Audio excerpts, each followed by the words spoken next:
Hey, sports card fans, it's John Wade Boggs fan. Hope you're all doing well. With today being Mother's Day, I wanted to do a video that I talk about how my mom influenced my love for baseball cards. Now, it just so happens to also be the topic of a contest, a video response contest being put out by Eric, the Card Closet. His channel is celebrating 750 subscribers. Eric, congratulations on that big milestone. Really enjoy your channel. If you're not familiar with Eric's channel, definitely go check it out. I will put a link to his channel in the description of this video. Definitely go check out his videos. I just enjoy watching them, and has a great channel and a great collection. So what Eric wants us to do, and I wanted to do this on Mother's Day, is he wants us to talk about how our mom has been involved in whatever way in our hobby. There's probably a lot of stories out there, maybe even just the fact that, hey, my mom never threw out my cards, and that may be the one really important aspect that someone's mom helped them with their collection. But I have a few sort of stories and examples that I want to give about how my mom was truly, if it wasn't for her, I don't think I would have the interest or the collection that I have today. She really sort of lit the spark for me early on when I was buying packs of cards. So before I get into my experience, believe it or not, it wasn't my dad, but it was my mom who actually, I wouldn't use the word collected cards as a kid, but had cards. Now, my mom is in her early 80s. So we're talking about a time period of the early to mid 50s, where, according to her, she had, I don't know how many, maybe only like 100 or so, maybe 200 baseball cards. And she would gather with friends in the neighborhood, and she would set them on an angle along the garage door, stand so far back, and everyone would flip their cards, and if you knocked some cards over, you got to keep them. So she was one of the early flippers involving baseball cards. Now, unfortunately, my grandmother they didn't have a big house. So her opinion of everything, whether it be toys, you name it, if it's no longer being used, it gets thrown away. And of course, those cards that my mom had, even if they were ones or twos because of throwing them against a garage door or whatever, still could have been some really cool early 50s baseball cards, but they got thrown away. All right, so fast forward to me starting to buy packs in 1978. Now, this is where my dad sort of steps in a little bit. He's the one who gave my sister and I an allowance. Every Sunday, we got 50 cents back then as an allowance for doing stuff around the house. And go to the newsstand on Sunday, either buy a comic or usually some baseball cards. So that was in 1978. So fast forward to 1979. And the reason why I know this is the summer of 1979 is in the fall of 1979, my parents built and we moved into a new house in the same town. But it was where I had grown up, on the street that I had grown up. A school friend of mine, his grandparents lived a few houses down the street, and he and his little sister came over one, I don't know if it was a weekend, I think it was during the summer, so we may have been out of school, so it may have been during the week, but they went over to visit one day and they invited me to come down. And I brought my little locker of cards. Now, I don't know if any of you back in the late 70s, I think these came out in the mid to late 70s, early 80s, these card lockers. Now, this one isn't the exact one I had as a kid. That one ended up getting thrown away. It was really beat up and had stickers and a whole bunch, but it plays a part in the first story. And here's what the inside, if you're not familiar, here's what the inside looks like. Different slots that you can put cards in and then carry them around.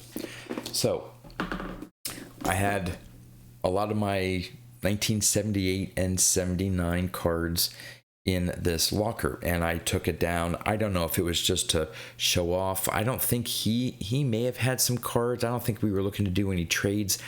I forget exactly why I brought him down, but I brought him down to his grandparents' house.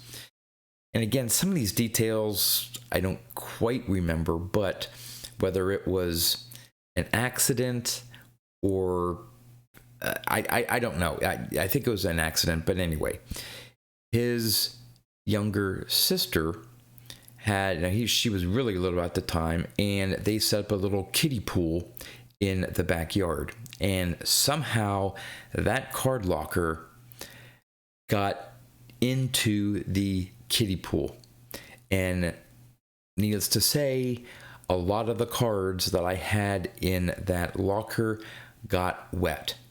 So I remember running back sort of in a panic to my house and to my mom and said, "Mom, my cards got wet. My cards got wet." And so she looked through them, and rather than just say, "Hey, sorry," and "Hey, they're damaged, let's just throw them away," she tried her best to dry them out, flatten them out.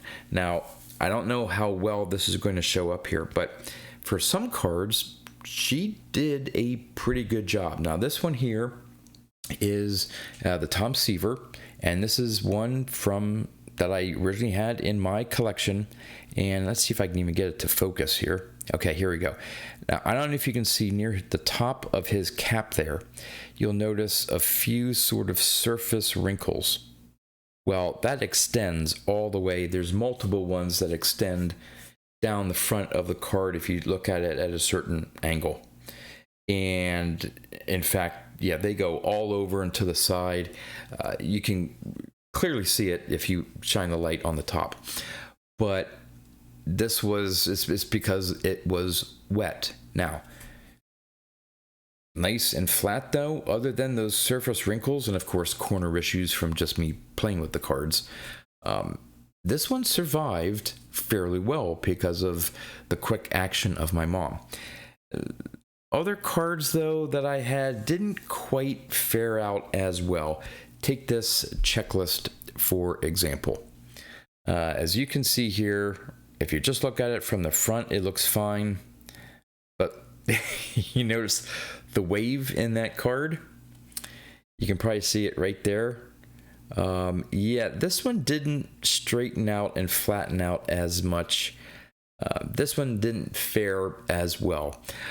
But maybe, I don't know, that one was maybe didn't get as wet as much as this one. I don't know. But at least my mom put in the effort to try to save my 78 and 79 Topps cards. Now, looking through the ones and I still have all of them from that time period. Some don't seem to be damaged as much, so I don't know if all of them were involved with the kiddie pool incident. But there were some, and I still have them, and they are completely wavy and all that stuff. But at least she put an effort in. All right, fast forward 2 more years. So we're talking about 1981. I'm playing Little League. I am 9 years old. During one of the either practice or a game, my mom's in the stands, and she's sitting with some of the mothers of other players, either on my team or another team. And somehow the conversation got to baseball cards. And one of the mothers of one of the kids that I played with said, "Hey, there are some cards in 1981 Fleer that are error cards, and some of them are worth a couple dollars." Now, remember, we're talking 1981, and I was 9 years old at the time, and packs of cards were probably maybe 25, maybe at the most 30 cents by 1981. So to have a card that may be worth $2, $3, $4 for a 9-year-old that got 50 cents allowance a week, that was a big deal. And so my mom took down some notes of what cards for me to look for. I don't know how, but I have her original notes that she took from that one game or practice. As you can see here, it says Fleer set 19 errors. So I know this has to be 81 Fleer because that's when all those errors came out their first year. You have right here card number 5, the Mike Schmidt, the corrected card number. That one was worth $3. This Schaefer Queen Street Schaefer cards. That was the card shop that I first started going to and is still in business today. They happen to live on Queen Street in my hometown. And so here's some other ones. I don't know if you can see here. There's a no number Schmidt Rose Boa triple threat. Worth $350 at the time. Here's some other ones. Card number 79 should be $645. Reggie Jackson. There's a Brett, McGraw, Carlton, Willie Wilson, Amos Otis, George Foster. So different errors with the card numbers. But the big one happened to be, if you can see it here, down at the bottom,